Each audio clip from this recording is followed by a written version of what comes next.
Hi everyone! Today we are going to show you how to play Dark Flow by Plast Craft Games. Dark Flow is a game suited for ages above 12, from 2 to 4 players, with an approximate duration of 30 minutes each player. The goal in the game is to get control of Ellipsion and master then the Dark Flow. Setup.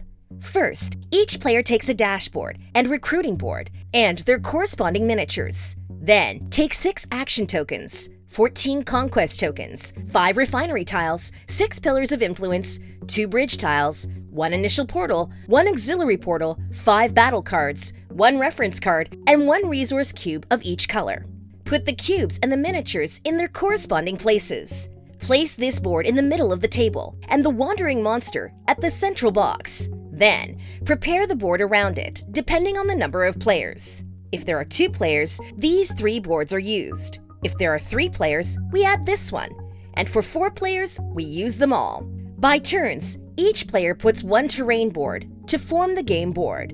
Then, they place their initial portals with 1 condition, to leave at least 3 hexagons between portals. All of them must have their numbers facing the same direction. Then, place the Wandering Monster card, the boost tokens, the damage tokens, and the resource cubes next to the board. Sort the relics in 5 stacks according to their age. Place 1 contact tile facing up per player. Sort the development cards by age and flip as many cards as players are in the game +1. Then, roll the Wandering Monster dice. Check its value with the portal orientations and place a spore 2 boxes away in the correct direction. Then, roll the dice in order to place another spore 2 boxes away from the first one.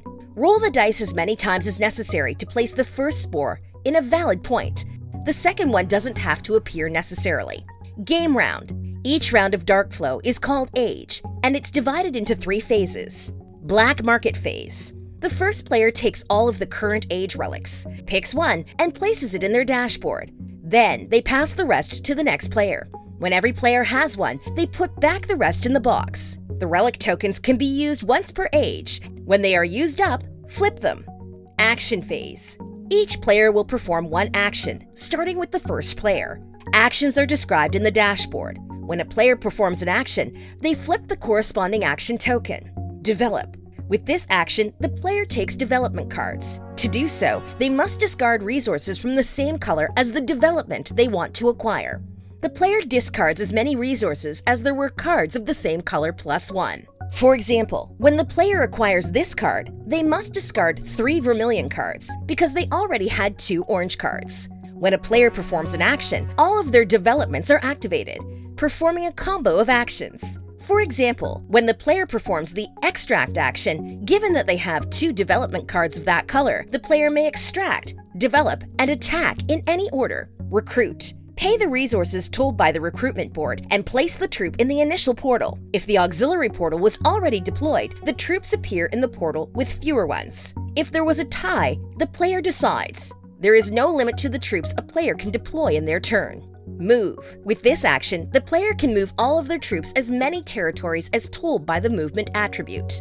A troop can pass by some territories occupied by enemy workers or structures, but its movement can't end in a territory occupied by a rival troop or pillar of influence. A troop can pass by territories occupied by allied troops or structures and end its movement there too. In order to move through these territories, it's necessary that someone has built a bridge. When a troop leaves the territory, the player puts a conquest token on it. When a troop ends its movement in a territory occupied by an opponent token, the token is removed. Attack. With this action, the player moves any number of troops, except for their workers, to the territory occupied by the target troop. The troops that couldn't reach the place with their movement attribute don't move at all. The movement follows the same rules previously described. When all of the attacking troops are in the target territory, the combat begins. First, they compare the power of troops. Each player combines the value of all their involved troops.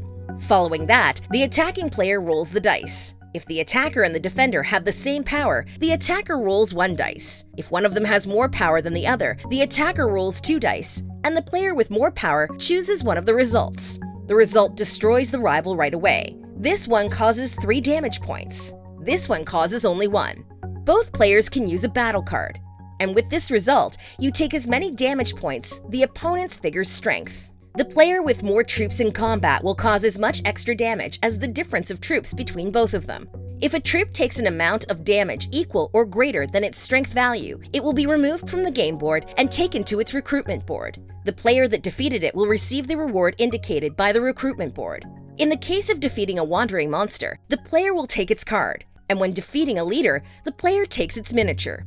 If it hasn't taken the necessary amount of damage, a damage token is placed under the miniature. Orange if it has suffered 1 damage point, or red if there were 2 damage points. The defender player decides how to distribute the damage. After that, the attacker moves their troops to an adjacent territory under their control. If a wandering monster's strength exceeds the attacker's, the player on the left decides the outcome of the dice. The wandering monster cards or the spore tokens grant points at the end of the game. Extract. The player takes a resource for each worker or refinery under their control. These resources are placed in the central zone of the dashboard. Build. The player places a pillar of influence, a refinery or bridge in a territory occupied by one of their workers, paying its corresponding cost. The territories occupied with a pillar of influence can't be attacked. These ones must be 2 territories away from another pillar of influence of any player, no matter whose it is. Bridges are necessary to be in blue territories. In order to build them, the worker must be in an adjacent territory. Refineries are necessary to extract resources. If there's a rival or a wanderer in a territory with a refinery, the owner of it won't be able to extract resources there.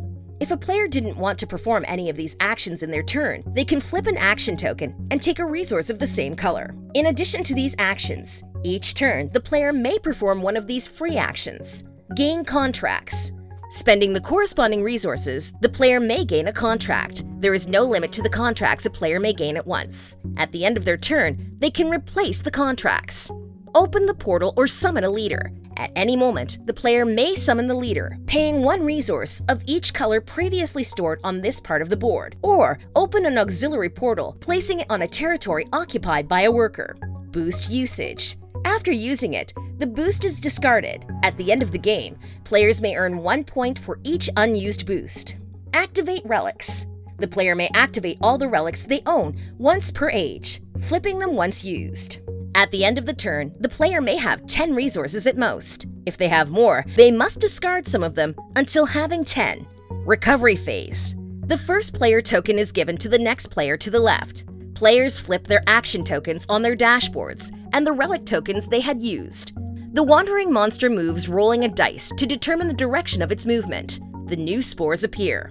If the wandering monster or the spores appear where there is a troop, combat takes place immediately. If the wandering monster or the spores moved or appeared outside the board, where there was a pillar of influence, a portal, or a blue tile without a bridge, the wandering monster won't move and the spores won't appear.